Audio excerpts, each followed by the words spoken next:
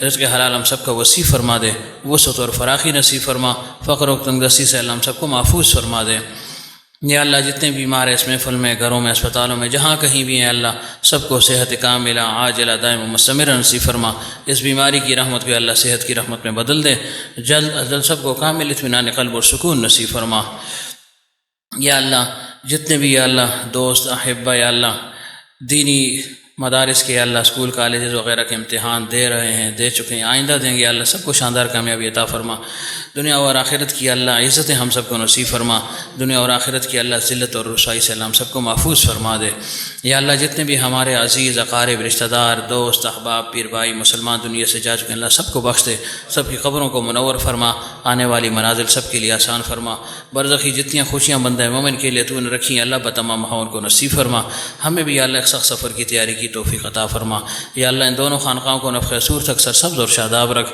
جتنے پھول اس میں لگ چکے ہیں اللہ سب سے بارآور درخت بنا دے، حضرت کا کامل فیض سب کو منتقل فرما، کسی کو بھی اللہ محروم نہ فرما، یا اللہ جب تک ہم زندہ ہیں دین متین پر ہم کو قائم اور دائم رکھ، اور جب دنیا سے جانے کا وقت تو لا الہ الا اللہ محمد الرسول اللہ صلی اللہ علیہ وآلہ وسلم یا اللہ یہ پاک کلمہ ہماری زبانوں پر جاری فرما، سبحان ربک رب العزت عما یصفون وسلام علی المرسلین والحمد للہ رب العالمین برحمتک یا ارحم